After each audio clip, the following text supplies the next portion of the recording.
Sobre essa perspectiva de explorar paralelismo em nível de instrução. Tá? Nós vamos estudar, até agora, né, eu só dei uma revisada e coloquei alguns termos novos aqui para vocês no tocante a essa questão da dependência entre as instruções, o que impede, o que pode ajudar a gente a explorar paralelismo, né? E agora nós vamos estudar já técnicas para exploração de paralelismo. Okay? Eu dividi aqui no nosso curso essas técnicas em técnicas estáticas, que elas são exploradas em tempo de compilação, pode ser pelo desenvolvedor, né, ou pelo próprio compilador, e técnicas dinâmicas que são exploradas pelo hardware. Okay? No que diz respeito a técnicas estáticas, né, então nós temos aqui várias possibilidades. Né? Então, nós temos aqui as técnicas de compilação para expor ILP, né? Ou seja, para eu deixar o código mais independente entre si. Tá? Então, fazer o escalonamento, né? Então eu mudo o escalonamento para afastar um pouco as dependências, né? Ou eu posso fazer o que nós chamamos aqui de loop unrolling. Tá? Loop unrolling é uma técnica que nós vamos estudar agora, ok? E aqui tem outras questões aqui, que é o despacho múltiplo, né? A predição estática e depois suporte em hardware. Depois eu vou ver isso, tá? Bom, deixe-me ver. Aqui é um caso bem simples, né? De escalonamento estático entre as instruções, né? Eu só fiz a tradução, né? Então, esse código aqui embaixo ele é a tradução direta, né? Do código em C logo acima, né? E nós vemos aqui várias situações, olha só, né? De dependência verdadeira de dados, inclusive que na nossa máquina MIPS vai gerar stalls, né? Olha esse caso aqui também, ó. Isso daqui é problemático para nós, né? Esse ADDI com esse BNE aqui logo na sequência, ok? Então nós temos aí dependências de dados verdadeiras, né, acontecendo do load para o ADD, do ADD para o SW, né, dá para ver aqui claro, tá certo? Do ADDI para o BNE. Esse caso particular do ADD para a instrução SW, nós já conhecemos que isso pode ser resolvido via forwarding. Tá? Via forwarding eu consigo resolver esse caso aqui. Do load para o ADD eu não tenho forwarding, né? Vocês se lembram dessa situação, né? E do ADDI para o BNE diretamente eu também não tenho, né? Que o ADDI está no estágio EX, né? E o BNE tem que ser resolvido lá no estágio ID, né? Então aqui também vai gerar um probleminha para nós, tá? Então se eu não escalonar, então veja bem, considere esse código aqui e vamos executá-lo na máquina MIPS, né? Então o que vai acontecer, né? Nessa situação aqui, pessoal, eu vou executar aqui, olha, essa instrução load, não é isso? Depois vai ter um stall entre o ADD, o load e o ADD, ok? Aí vai entrar o ADD, então o ADD já vai entrar no ciclo 3, ó. Tá certo? Esse ADD para o store a gente consegue resolver via forward, então não tem problema, né? Ele entra aqui no ciclo 4, normalmente, tá certo? Eu tenho aqui o ciclo 5, não é isso? Ok? Eu tenho pelo menos um stall aqui do ADD para o BNE e depois o BNE já entraria aqui no ciclo 7. Ok? Se eu considerar que esse laço sobe, né? Que ele é tomado, eu teria 8 ciclos no final das contas, né? Porque ele vai anular, né? Que está embaixo do BNE, né? Porque o BNE, o que está aqui embaixo, ó, aqui tem alguma instrução, não é isso? Essa instrução vai ser anulada se o laço voltar. Ok? Tudo bem? O corpo dele teria 8 ciclos. 8 ciclos. Então nós vemos aqui, ó, sem escalonamento eu teria 8 ciclos, né? 8 ciclos, né? Com 4 iterações, 32 ciclos. Né? Se a gente fizer algum escalonamento simples, a gente consegue reduzir isso significativamente, olha só. Né? Então, é fácil notar aqui, olha, olhando para cá, sem olhar ali o gabarito, né? Que se eu pegar o ADDI e colocar ele aqui, ó, né? Tudo bem? Peguei o ADDI e coloquei ele lá, tá certo? Ele não depende do load, não depende do ADD, tá certo? Então eu já pego uma instrução, movimento ela, então eu elimino aquele atraso. Então eu vou executar o load no ciclo 1, não é isso? O ADDI no 2, o ADD no 3, ok? Tudo bem? Bom, aí entra o store. Aí nós temos que tomar um pouquinho de cuidado, né? Porque essa mudança ela é factível, só que eu tenho que ajustar o store. Perceberam? Porque eu vou reduzir o índice R1 no meio do caminho. Então o store, ao invés dele gravar lá no 0R1, ele vai ter que gravar onde? No 4R1, não é isso? No 4R1, tá certo? Aí, perfeito. No 4, né? Porque eu reduzi, eu tenho que aumentar para ele, né? Tudo bem? Ok? E aí com isso a gente vai... Deixa eu ver aqui. O load, depois o ADDI, depois o ADD. 3, 4, 5 no BNE, 6 aí no atraso do BNE, né? Ok? Por que você eliminou o outro também? É porque eu do ADDI, porque eu joguei o ADDI lá para cima, né? Aí eu joguei o ADDI numa posição que ele consegue fazer o write back enquanto o BNE tá aqui. Tá? Ok? Fica assim o código, ó. Olhem aqui desse lado, né? Código escalonado, ó.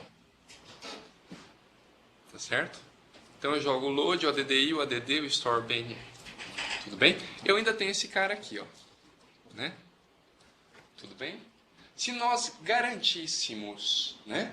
Que, vocês lembram que tem uma unidade forwarding lá entre a memória e o EX? Lembram disso? Se a gente conseguisse usar aquela mesma unidade forward para trazer o resultado para o BNE ou para o BEQ, se eu conseguisse fazer isso, eu poderia tirar o store daqui, ó, e jogar ele aqui, ó, no slot de atraso. Entendeu? E isso seria para a situação aqui, ó. Com delayed branch, né? O que é delayed branch, né? Ele não vai anular, tá? Ele não vai anular, tá certo? Ele tem um slot de atraso, né? Porque a instrução BNE está executando lá no estágio ID, ok? Só que da maneira como nós usamos o hardware, ele anula, não é isso? Quando ele desvia, ele anula, ok? Agora a gente desabilita aquele stall do anulamento, tá? Da anulação, ok? Desabilita aquilo. Então ele sempre vai executar alguém que está atrás do BNE. Tá certo? Ok? Nessa situação, se eu pegar o store e jogar ele abaixo do BNE, aí eu elimino totalmente os atrasos. Ok? Por isso que está sendo dito aqui, ó. Eu posso, se, né, eu considerar aqui, ó, né, o delay de branch, né, o branch, né, tocando, executando o slot de atraso, eu poderia mover, né, passar o SW para depois do BNE. Né? E aí, com isso, eu teria 5 ciclos de execução. Eu eliminaria esse atraso. Ok? Isso ficaria uma ótima, né, no nosso código, ok? Tudo bem? Então, veja bem. Aqui, o que nós fizemos? Né? Nós melhoramos o desempenho, né? Só fizemos isso, né? Nós melhoramos o desempenho fazendo escalonamento estático. Escalonamento estático, né? Isso daqui seria factível, né, de um compilador, implementar esse algoritmo aqui no compilador, considerando todas essas restrições, né, e ele fazer isso para nós. Tá? Isso é escalonamento estático. Agora nós vamos ver outra técnica estática amplamente utilizada, chamada loop and rolling. Né? Quando vários de vocês aqui usam muito o Linux, né, para fazer compilação, quando vocês estão lá no GCC, né, outros compiladores também dão suporte a unrolling, que é uma otimização muito simples, né? Você usa lá aqueles parâmetros de otimização, eu não me lembro se já a partir do menos O1 ou do menos O3, ele já aplica o loop and rolling, né? Então você pode fazer um código, né? E fazer esse teste que nós vamos estudar aqui dentro do seu código, né? Ver o compilador de fato aplicando esse algoritmo de loop and rolling, ok? Isso é muito... o interessante do loop and rolling, vocês vão ver como é que ele funciona, né? E no começo dá a impressão que isso só é usado quando eu tenho máquina paralela. Não, o loop and rolling, ele me ajuda até quando eu tenho uma máquina puramente sequencial, até o nosso pipeline MIPS. Okay? Porque veja bem, ó, qual que é o grande problema quando eu vou mexer com escalonamento estático? Né? Meu grande problema, eu sei todas as restrições da máquina, né? É factível de eu passar todas essas restrições. O problema é você encontrar a instrução válida. Né? Às vezes você não tem instrução válida e não dá para você olhar o programa inteiro. Né? Porque tem desvios aqui que não dá para você computar isso em tempo de compilação. Então você tem que olhar num trechinho muito pequeno chamado bloco básico, porque esse bloco básico aqui é garantido, né, por definição, que ele sempre vai ser executado. Então, quando você tem... Aqui é um caso de um bloco básico, né? Então, quando você tem que aplicar o escalonamento estático, você tem um espaço de busca muito reduzido. Então, isso às vezes limita muito você ter opções para você mudar de lugar, para você tirar a dependência, o conflito e até o stall. Okay? Agora imagina que esse bloco básico aqui fosse bem grande. né? Você tem um espaço muito maior para pesquisar, você tem mais instruções disponíveis. A técnica de loop and rolling, diretamente falando, o que ela faz é isso. Ela aumenta o tamanho do bloco básico, mantendo a semântica do programa. Ok? Então, por que ela aumenta? Ela aumenta intuitivamente. O benefício disso é que, depois que você aplicou o loop and rolling, você aplica agora o algoritmo de escalonamento. Entendeu? Porque agora você tem mais instruções, você olha as dependências e fala, opa, agora eu tenho mais instruções para colocar aqui dentro. Né? Então, tem várias opções para colocar aqui de fato. Ok?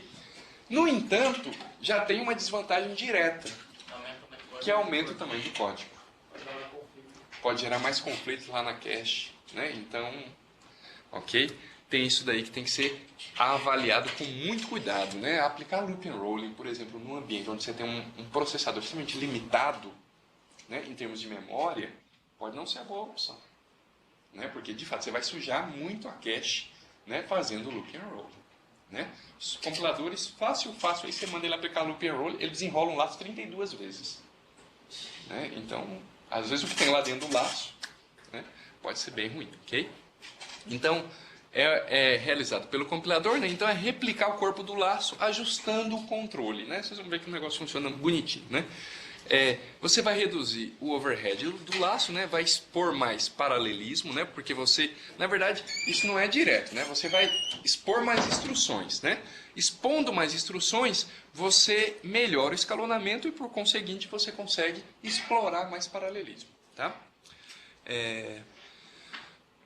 Bom, aí tem esse outro detalhe aqui que eu vou explicar na sequência para vocês, né? E por fim, óbvio, né? A gente quer fazer isso para melhorar o desempenho, tá? Presta bastante atenção nesses 3 passos aqui, ó, que a gente vai passar por eles agora. Primeira coisa, ó, você vai replicar o corpo do laço de acordo com o fator de unrolling, o fator de desenrolamento. Né? Esse unroll aqui é no sentido de desenrolar, né? Então, o laço está todo emaranhadinho aqui, todo compactado, nós vamos desenrolar ele, tá certo? Então, o primeiro ponto é nós sabermos aqui, ó, qual é o nosso parâmetro K, que é o nosso fator de unrolling. Tá certo?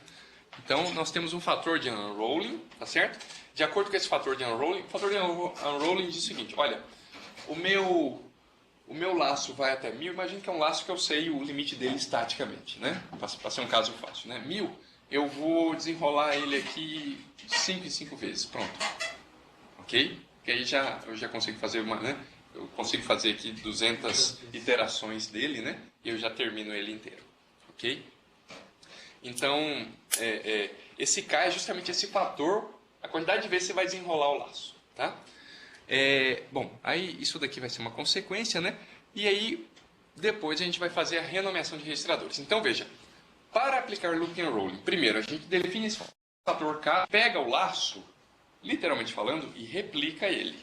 Tá? Replica apenas nesse primeiro momento com um único cuidado. Né? O laço ele se constitui num bloco básico. Né? Ele começa, executa e tem um desvio.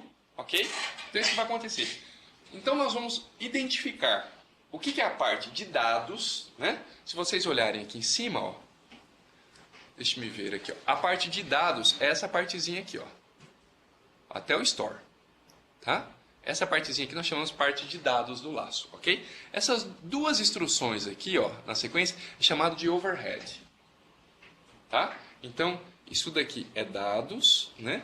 Isso daqui é overhead, ok? Então, o que nós vamos fazer? O primeiro passo do loop and roll é desenrolar o laço. Nós vamos pegar os dados, tá certo? E essa instrução aqui, ó, que mexe com o índice, e vamos enrolar elas. Né? Então, imagine que eu desenrole 5 vezes. Né? Então, eu vou copiar 5 vezes esse código aí. Load add, store add, load add, store add, load add. Ok? 5 vezes. Tá certo? E vou colocar o BNE uma vez só lá embaixo. Né? Faz todo sentido, porque eu mantenho agora 5 iterações do laço e o desvio lá embaixo. Ok? Então, esse é o primeiro passo. Tá? O ADDI realmente necessário? Oi? O ADDI realmente é necessário? É porque eu estou seguindo aqui o algoritmo. Aí depois eu vou fazer justamente isso. Eu vou reduzir ele. Né? Aí o segundo, justamente é isso que a pergunta dele, olha, você está fazendo aqui uma iteração, aí você reduz aqui o índice, né? Faz outra na sequência, né? Por que você já não faz esse cálculo do índice dentro das instruções de dados? Por exemplo, se eu estou buscando o endereço 0, depois o 4, o 8, né? eu poderia fazer, olha, 0 mais o registrador, depois na interação de baixo 4 mais, 8 mais, não é isso? Eu poderia colocar os valores absolutos, os imediatos, explicitamente na instrução. Se eu fizer isso, eu não preciso mais desse overhead, nesse exemplo que eu estou falando aqui, é o ADDI, né? O ADDI, ele não precisaria aparecer mais em todos os locais, né? Isso é chamado de redução do overhead. Tá? Então a gente tira algumas instruções, percebe? Eu aumentei todas as instruções, agora eu já começo a eliminar algumas, ok? E depois, por fim, agora nós vamos renomear os registradores, tá? O que é isso? Inicialmente o nosso código, veja bem, ó, olha como é que ele está. Load, não sei o que, para o R3. ADD, R3, R3, R2, né? Store, R3, ele está todo, né, fixado em cima do R3. Eu pedi para vocês replicarem, então vocês vão replicar para mim, né? Load ADD Store R3, Load ADD Store R3, ok? Isso está sequencializando o código, tá bom? Se vocês têm registradores disponíveis, o ideal seria que, olha, de repente essa primeira iteração usa o R3, a segunda usa o R4, não é isso? Você está expondo paralelismo aqui, literalmente falando, expondo paralelismo, né? Ok? Então nós vamos fazer renomeação de registradores, né? Então retomando o exemplo, tá? Retomando o exemplozinho aqui, olha. Então nós temos 3 instruções de dados, né? E 2 instruções de overhead, ok? Tudo bem? Então o que nós vamos fazer, pessoal? Eu vou direto aqui para os passos, tá? Depois eu volto aqui nesse negócio, tá? Olha aqui como é que é o passo 1, ó, tá? O que é muito importante, pessoal? Definir isso daqui, ó, o fator de unrolling. Tá? Então aqui foi definido, né, apenas como exemplo, um fator de unrolling igual a 4. Ok? Então ele vai desenrolar o laço 4 vezes. Né? No passo 1, tá vendo? Ó, manteve todos os registradores, né? Manteve o índice aqui ó, em todas as iterações. Tá vendo? Ok? O segundo passo, ele retirou, aí observa, ó, só aparece o ADDI aqui embaixo, já ajustado. Né? E obviamente, olha o que aconteceu aqui ó, nas demais iterações. Ó, tudo com o ajuste do índice. Então agora eu busco do 4, do menos 4, do menos 8 e assim por diante. Tá bom? E por fim, vocês lembram, né? Primeiro passo é eu replicar. Foi isso que nós fizemos aqui. Primeiro passo, replicamos. Né? Tomando apenas o cuidado, né, de que obviamente o desvio aparece só no final. Ok? Segundo passo, reduzimos o overhead. Né? Então a instrução overhead que ela está replicada, a gente elimina ela, né? Ou seja, na verdade a gente ajusta ela, né? Apenas para ser o total de iterações, né? Então agora eu desloco pelo total de interações e ajusto aqui os índices de busca e gravação. Tá certo? E o terceiro e último passo é renomeação de registradores. Então, até o segundo passo aqui, vocês podem ver que está tudo em torno do R3. Né? Load ADD Store na primeira iteração, Load ADD Store na segunda e assim por diante. Ok? Aqui, olha, ele vai fazer com o R3, né? Isso, com o R4, com o R5, com o R6. Tá certo? Professor, esse último passo não tem um benefício direto se não for escalonamento dinâmico, né? Não. Tem um benefício direto. Porque agora eu posso botar esse load aqui. Ah, tá, verdade. Entendeu? É porque, né? Vocês viram que interessante a pergunta dele? Porque a hora que eu fiz isso, eu falei, mas por que você fez isso? Porque pensa no pipeline do MIPS, né? Isso daqui vai dar stall, não vai? Mas agora você tem, ó, isso tudo aqui ó, é um bloco básico, não tem desvio. Vocês estão olhando explicitamente o código, não tem desvio. Então eu posso pegar esse load aqui ó, e colocar aqui. Percebe? Há minutos atrás eu disse, ó pessoal, a gente faz loop and rolling para depois poder aplicar o escalonamento estático. Entendeu? A gente não faz escalonamento estático para o loop and rolling. A gente faz o loop and rolling, depois entra com o escalonamento estático aqui. Que agora o escalonamento estático vai trabalhar nesse trecho aqui, ó. E não mais, antes era aqui, ó. Né? Agora ele tem tudo isso. Percebe? Então você beneficia a execução até uma máquina sequencial, né? Como a nossa MIPS com pipeline lá. Tudo bem? Então permite, olha só, escalonamento melhor. Ok? Ainda tem situações que vai dar problema ainda. Com isso, não pode? Claro. Tá. Da prova, né? Por exemplo, no caso do vetor, ele precisava fazer só até metade desse loop, sabe? Aí outra metade não precisava mais. Passou o índice, sabe? Ele fez 2 instruções de ADD a mais, 2 instruções de salvar mais. Ok, o que você está me falando aqui é porque eu defini um fator de unrolling igual a 4. Ah, sim. aí o limite do teu laço, o meu fator não é múltiplo do limite do teu laço. Isso. Ok? Não, mas eu vou te explicar como é que a gente vai resolver isso. Tá? Aí a gente resolve isso antes já de aplicar. A gente aplica uma técnicazinha aqui. Isso não vai... a gente vai aplicar do mesmo jeito, só que aí vai ter um outro corpo aqui atrás, né, de iteração só para fazer esse restante. Jeitinho brasileiro. Um jeitinho brasileiro aqui declarado, né? Imagina 1000 iterações, né? Você quer fazer agora com o fator k igual a 3, né? Então você tem que fazer, né? Você pode fazer um laço de 33 iterações, né? Você abriu ele 3 vezes, você faz 33 iterações, sobra uma, né? Essa uma você faz... Mas isso é a técnica que ele vai te mostrar como fazer, tá? Então, olha só, do jeito que estava, né? Sem nós escalonarmos, né? Você veja, ó, eu abri o laço, né? Tá aqui, ó, desse jeitinho aqui, ó, sem escalonar, né? Sem escalonar, a execução dele fica desse jeito aqui, ó. Observem aqui, né? Observem aqui, ó. Ele fica desse jeito, né? Agora escalonando, ó, fica bem melhor. Não é isso? Então nós vimos 20 ciclos, né? Por iteração quádrupla, né? Desenrolado, né? Perdão. E aqui agora 15 ciclos, né? Aí de novo, aí tem aquela historinha que eu contei para vocês, né? Se ele não anulasse e tal, poderia reduzir um aqui no final. Tudo bem, pessoal? Ok?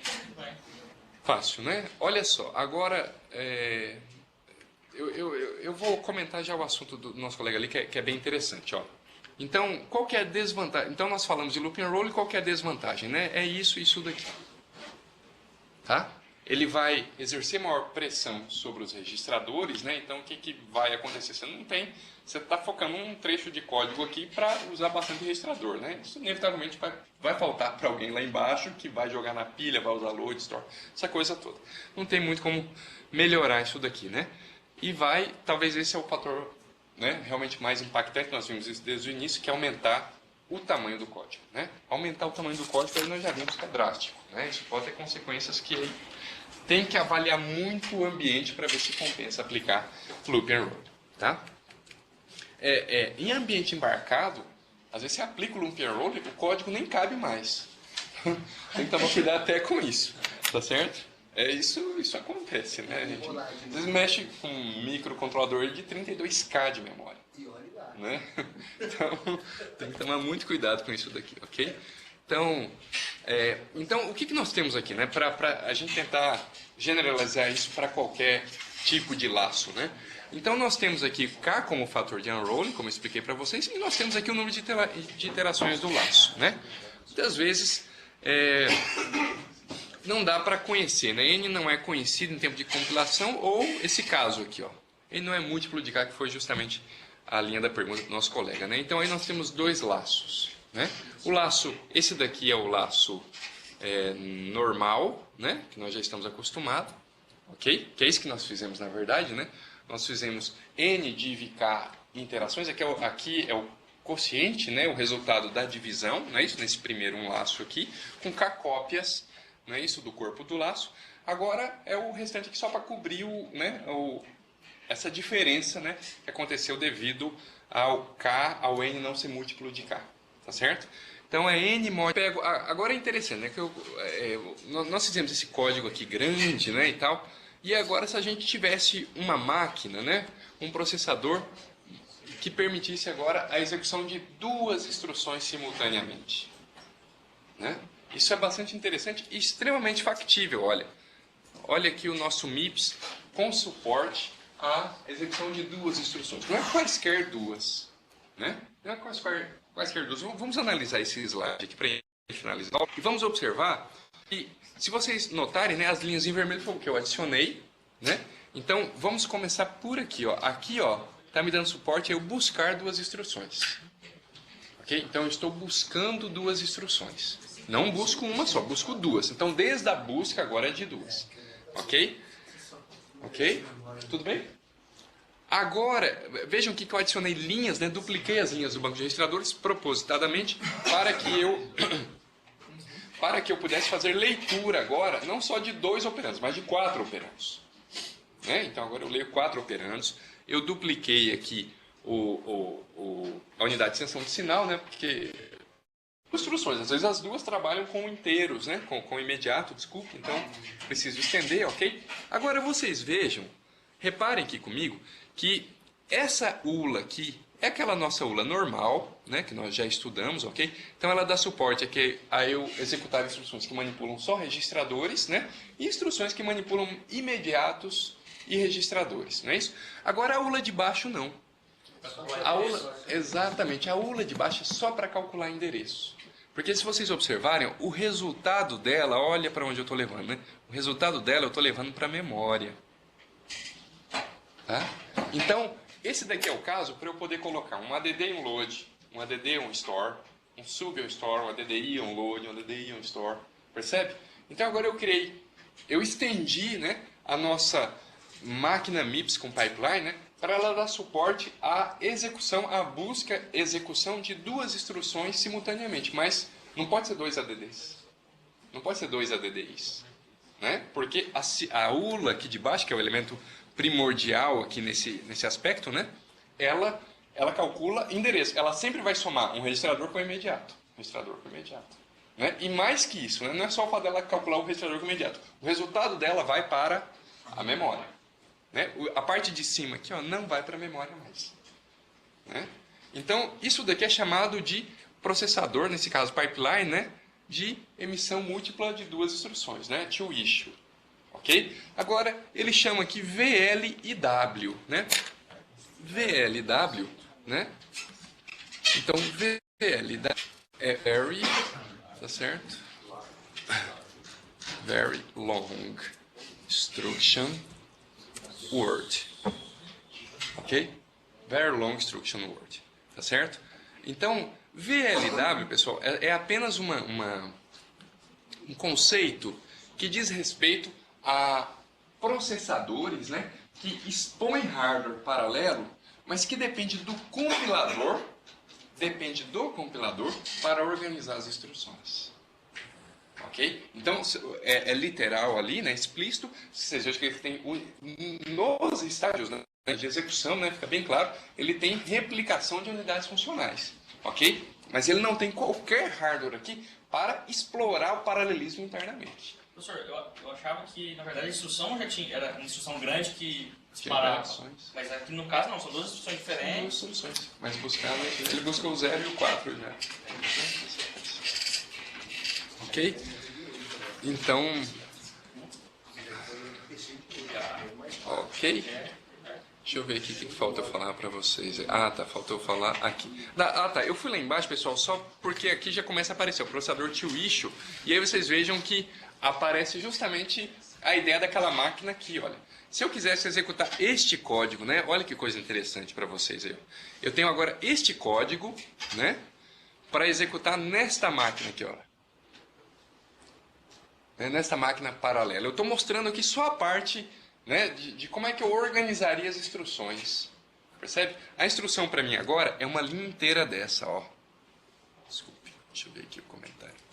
A instrução é isso daqui, ó. Isso é uma, isso é outra, tá certo? Isso daqui é uma. Fala para trás aí. É um nome. É porque eu não consegui colocar aqui uma instrução. Tá certo? Porque na verdade, vocês viram lá pelo hardware, né? Ele tem tudo lá, o forward, entendeu? Tem toda aquela parafernália. Então, eu não conseguiria colocar esse ADD aqui, tá vendo? Porque ele tem ainda, né, o problema lá do stall, do load, né? Então, por isso, ó, ok?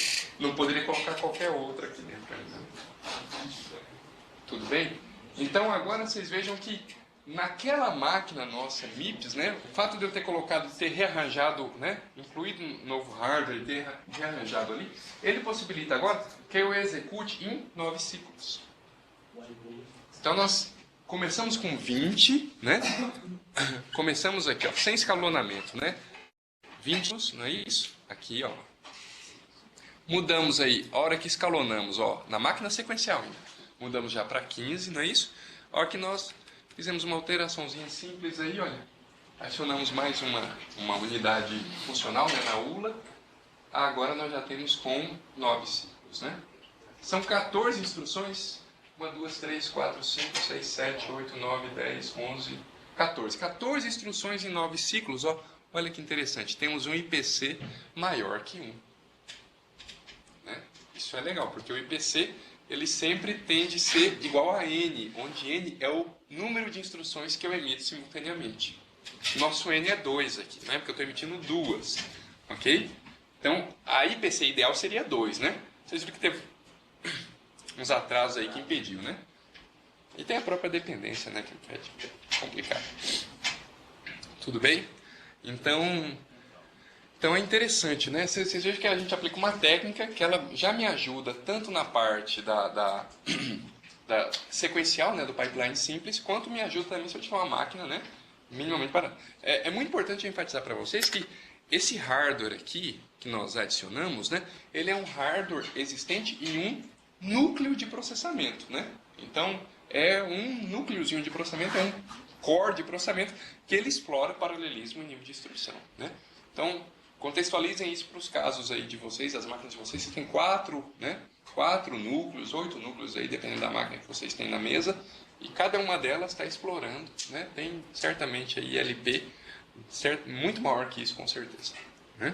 Muito maior que isso, ok? Isso não é o caso dos núcleos, né? Processadores que tem 2 núcleos e 4 threads físicas. Não é esse o caso. Não é esse o caso. Não é esse o caso. Não é esse o caso. Aí.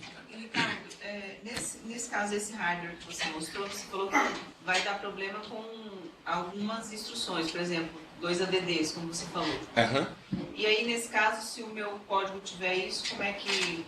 Não, o compilador não deixa essa situação acontecer. Ele põe um NOP.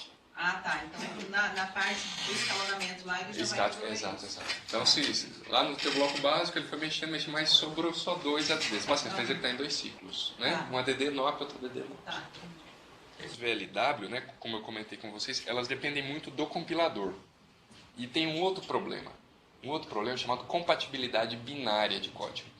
A máquina pipeline, né, o pipeline normal, você vai e o que acontece? Se você aumentar o pipeline, ou você melhorar a frequência de clock, você aumentar a ULA, não dá tanto problema na compatibilidade de código, porque o código é sequencialzinho, ele busca um depois do outro e executa.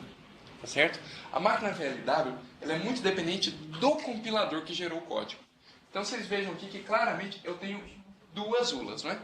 Se eu lançar um novo processador nesse mesmo princípio que tem outra ULA aqui, ó, eu já não executo o código.